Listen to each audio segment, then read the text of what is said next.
Selamat pagi, siang, sore, malam, ataupun subuh kawan-kawan Sound and Machine. Gua host Tukai dan hari ini gua lagi ada di Midas Senayan Golf. Hari ini kita dikasih kesempatan oleh GAC untuk mereview mobil produk terbaru mereka dari sub-brandnya yang namanya Aion dengan tipe Y+. Mobil ini udah full elektrik ya teman-teman. Gimana menurut kalian dari segi bentuknya? Keren nggak? Udah full EV banget kan? Kita ngomongin dari segi desain dulu nih. Kalau kita lihat dari bagian depannya, mobil ini dilengkapi dengan 4-tone colorway. Yang menurut gua, ini udah manis banget. Karena jarang ya, mobil-mobil ini berani ngambil 4-tone colorway kayak gini. Kalau kita lihat dari segi depannya, di depannya ini udah nggak ada air intake. Udah sangat mobil EV banget menurut gua. Dia cuma ada kisi-kisi sedikit ya di bagian bawah, mungkin untuk pendinginan radiatornya. Nah, kita geser ke atas sedikit. Aion ngeklaim untuk desain lampunya ini namanya Angel Wings. Cuma kalau gue ngejauh sedikit dari mobilnya, dia agak sedikit kayak X-Force ya. Bedanya dia lebih gede aja gitu. Cuma bagus sih menurut gue, desainnya cocok banget sama mobilnya. Kalau menurut kalian gimana? Mirip sama lampu apa nih? Boleh ya, tulis dulu di comment section di bawah. Yuk, tanpa basa-basi lagi, kita ke samping mobil buat ngecek kayak gimana sih penampakannya. Oke, nah sekarang kita udah di samping mobilnya nih. Di samping mobilnya ini, gue ngomongin terutama dari look-nya dulu. Dari segi desain. Karena Aion Y Plus ini ngincer desain yang jauh lebih futuristik tapi sporty juga. Dia ngasih over fender nih. Over fender, walaupun tapi ini kelihatan kayak air scoop. Ini bukan, ini hanya pemanis aja. Manis sih, cuma gimmick on yang menurut gue oke banget. Untuk bannya sendiri dia di ring 18, size di 215. Untuk ring 18 dia tritone yang tadi gue bilang.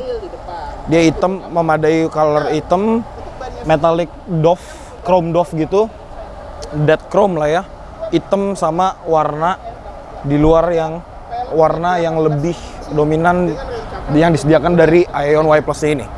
Untuk door handle lucu kayak Ioniq 6 yang udah indet masuk ke dalam. Ini oke banget. Di sini gue bisa lihat juga ada kayak detail-detail tipis. Ini karena habis hujan ya, jadi mobilnya agak sedikit ada tampias. Tapi di sini bisa dilihat ada list chrome yang bedain, walaupun ada motif-motif tipis di sini ada list chrome yang beda. Kenapa ada kaca ini? Kenapa nggak jadi satu? Mungkin karena pintunya, gue nggak ngerti. Cuma nggak apa-apa deh. We'll let it slide. Oke, untuk bagian sampingnya mungkin itu aja. Kita ke belakang yuk. Nah, oke. Untuk ground clearance-nya sendiri, yang tadi gue udah tanya sih sama orang Aionnya sendiri. Kalau ground clearance sekitar 16-17 cm. Tapi nanti untuk full on detailnya kita tunggu pas mobilnya rilis ya. Dan untuk charger portnya sendiri, charge-nya di mana? Dia ada di bagian pipi depan mobilnya, sebelah kiri ya. Untuk charger portnya, ini kayaknya udah fast charging sih, karena ada dua nih. Ada AC sama DC-nya ya. Oke, paling itu aja. Kita geser ke belakang.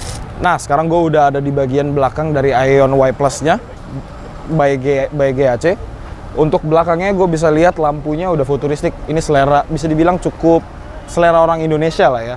Yang lampunya seamless, panjang, jauh gini. Parking sensor 3 standar buat towingnya. Tapi buat gue, kalau dari belakang ya, kalau gue boleh jujur, dia agak-agak mirip sesuatu lah. Mobil sesuatu, mungkin lu bisa jadi nilai sendiri. Tulis aja di komentar ke bawah ya. Oke, kita sekarang udah ada di dalam Aion Y Plus-nya. Di sini kita bisa lihat ya, untuk setirnya baru naik turun aja, belum teleskopik. Untuk head unitnya, ini belum bisa dinyalain kebetulan, karena ini masih press release-nya aja lah ya. Masih introduction nih dari Aionnya sendiri. Di sini pasti udah wiper. Yang lucu, kita nggak punya nih namanya tuas di sini nih. Udah nggak ada shift by wire juga. Dia ala-ala kayak Mercy C-Class kali ya, atau Mercy zaman sekarang yang udah ada di tuas wipernya sini nih. Nah, ini untuk ke bawah ini dia drive-nya neutral, ke atas itu dia untuk reverse, parkir ditekan ke tengah. Persis lah kayak Mercy. Nah, untuk head unitnya sendiri, ini deskripsinya nanti ada untuk berapa gedenya dia, berapa insinya. Cuma satu nih yang agak gua penasaran, kenapa kisi-kisi AC di tengah ini dia agak di bawah. Biasanya kan orang-orang pada di atas nih. Nah, makanya gua agak-agak penasaran lah. Nah, di sini udah untuk center console box-nya dia udah wireless charging, ada 2 cup holder, ada selitan mungkin bisa buat gua taruh HP gini kali ya, buat gua biasalah buat ngecek-ngecek HP tapi agak ngalangin. Atau gua nggak tahu lah bisa taruh apa lagi di sini. Dalam sini bisa taruh buat barang-barang pribadi lu. Di sini juga ada buat storage unitnya. Nah, di bawahnya ini nih, di bawahnya juga ada tempatan buat penaruh barang. Di sini ada 12 volt colokan tapi bukan charger port ya. Untuk ngontrol semua perasean semuanya dari sini nih, ala-ala Tesla nih. Jadi dia kiblatnya semua dari sini. Nah, untuk glove box sendiri dia belum soft opening ya, belum soft opening. Nah, ini yang bikin gue inget sama Kijang Innova tahun 2004-2006an. Ini masih ada nih kaca kecil di pojok sini nih. Nah, untuk view-nya sendiri gua rasa ini enak, dia downslope jadi cukup jelas untuk dilihat. Di atasnya ini ada untuk penutupan panoramic sunroof-nya. Oh ya, maaf kita lupa mention, ini dia panoramic sunroof ya. Terus juga untuk buka tutup panoramic sunroof sama lampu, cuma mobilnya nggak nyala dan nggak boleh nyala. Untuk fitur-fitur lainnya pastinya nanti bakal dijelasin lebih detail lagi pas udah ada breakdown-annya nih. Dia udah rilis secara resmi dari Aion-nya sendiri. Untuk detail-detailnya nanti kita bakal jelasin lagi pas udah ada launching dari Aion-nya sendiri nih. Nah, untuk setirnya sendiri dia ada buat, kayaknya ini ada tulisan mode nih, jadi mungkin driving mode kali ya, driving mode. Terus sen pastinya di sini, mobil layaknya mobil Asia. Pengaturan musik atau gedein volume, kelas standar, power window, sama ini nih, dia udah soft touch ya, soft touch. Ini juga rasanya kayak ada cushionnya gitu. Joknya dia ngikutin nih sama eksterior mobilnya yang dia tritone, jadi abu-abu, putih, sama agak-agak lime green, mungkin turquoise kali ya, atau bahasa gaulnya turquoise kalau kata orang Prancis. Ininya dia, gua nggak tahu, ini nggak adjustable, nggak bisa naik turun ya seatbeltnya ya, jadi udah dia statis aja begini. Dia udah electrical seat, jadi maju mundur sama buat dungiknya itu dia udah electrical. Paling di depan itu aja sih yang gue bisa jelasin nih untuk sementara. Kita lanjut ke belakang. Nah, sekarang kita udah di belakang nih. Di belakang untuk tinggi segua 170-an. Ini yang pasti gede banget ya. Gede banget. Dia untuk cabinnya sendiri dia sangat luas. Kenapa? Karena yang gue bilang tadi, dia itu lebih mengutamakan cabin dan leluasa mobilitas sebagai passenger atau usernya. Di sini mengurangi dekuk-dekukan di dalam cabin. Kayak biasanya kan di tengah sini nih kita punya ada kayak pengganggu lah ya, atau buat axle roda yang biasanya ada di dalam mobil. Gue di sini bisa ngeliat ada kisi AC 2 walaupun dia nyatu, bisa dibuka tutup. Di sini ada USB Type B portnya, power window, automatic power window juga untuk di belakang. Karena baterainya ini dia lebih ditaruh di floornya, jadi untuk cabinnya sendiri lega, leluasa, dan nggak ada dekok-dekokan gitu sih.